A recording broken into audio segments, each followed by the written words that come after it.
باللہ من الشیطان الرجیم بسم اللہ الرحمن الرحیم اللہم صلی علی سیدنا و مولانا محمد وعلی آلہ و صحبہ و بارک وسلم۔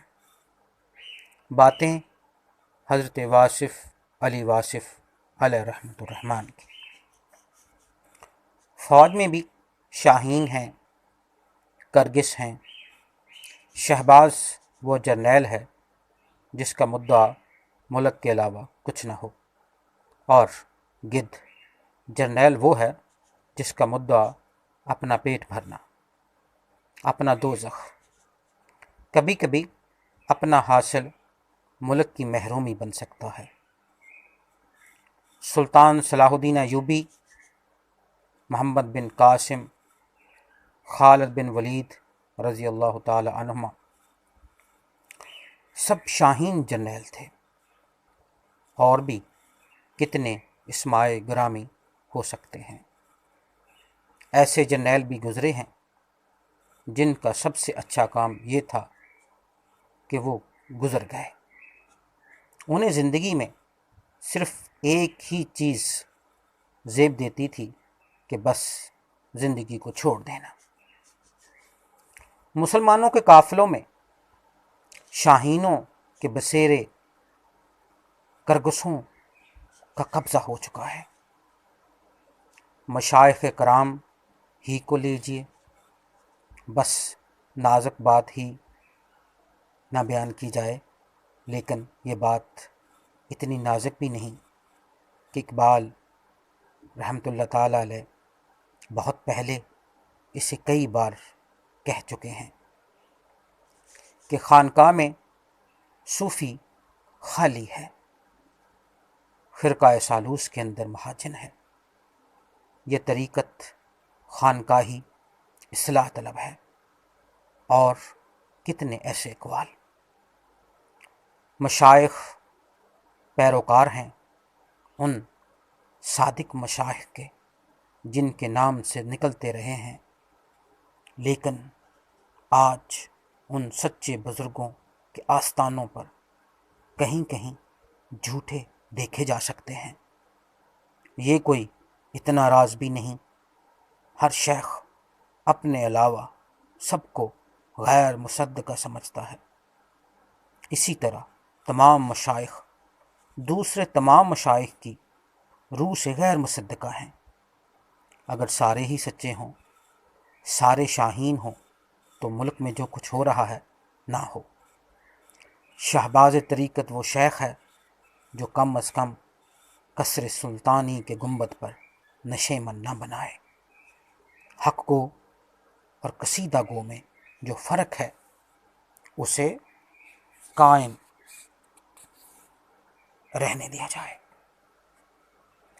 علماء کرام کا تذکرہ کیا کیجیے، ان کا کام بس اتنا ہی ہے جتنا یہ کر رہے ہیں۔ بس ان کا نام رکھنا باقی ہے، علماء حق یا علماء سو۔ علماء حق کلمہ حق کہنے کے لیے پیٹ کی ضروریات کو مقدم نہیں سمجھتے۔ وظیفہ خور عالم دین نہ عالم ہے نہ دین آشنا، وہ صرف ایجنٹ ہے، اور ایجنٹ عالم حق نہیں ہو سکتا۔ بہرحال اس طبقہ میں شاہین بھی موجود ہیں اور کرگس بھی۔ وہ علماء جو واقعی علماء حق ہیں بلند نگاہ اور بلند پرواز ہیں، اور ظاہر اور باطن کا فرق نہیں رکھتے۔ وہ مساجد کو اللہ اور اللہ کے رسول صلی اللہ علیہ وآلہ وسلم کی تعریف کے لیے وقف سمجھتے ہیں۔ انسانوں اور حکمرانوں اور ہر دور کے حکمرانوں کی ہر حال میں قصیدہ سرائی عالم حق کا کام نہیں ہے۔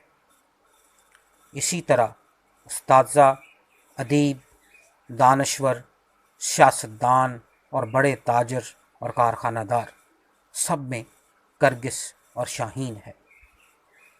ہر سطح پر یہ کھیل ہو رہا ہے، بلکہ ہر شخص کے اندر بھی یہ کھیل ہو سکتا ہے۔ جب انسان پیٹ اور صرف پیٹ بن جائے تو وہ کرگس صفت ہو جاتا ہے۔ جب اسے ذوق پرواز ملے اور ایسے رزق کو بھی نگاہ میں نہیں لاتا جس سے اس کی پرواز میں کوتاہی آئے، شاہین صفت انسان مردار نہیں کھا سکتا۔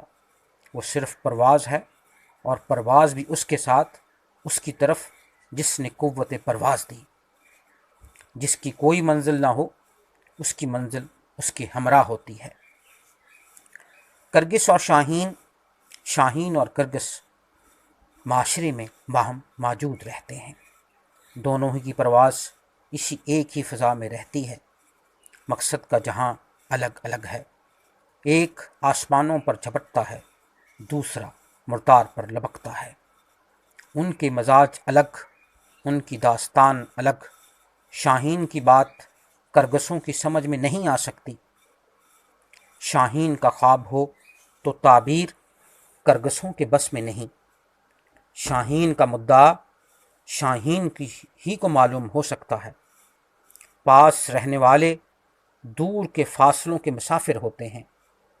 شاہینوں کے مسکن پر اگر کرگسوں کا بسیرا ہو جائے تو سمجھ لیجئے قیامت کی نشانی ہے۔ اگر بلند مرتبت بلند نگاہ نہ ہو تو وہ وقت اچھا نہیں ہوتا۔ شاہین کے خواب کی تعبیر اور تفسیر کے لیے کوئی شاہین ملے تو بات بن جائے، ورنہ یہ بات اگر ہجوم کرگساں کے بس میں نہیں۔ کرگس کا جہاں اور ہے، شاہین کا جہاں اور۔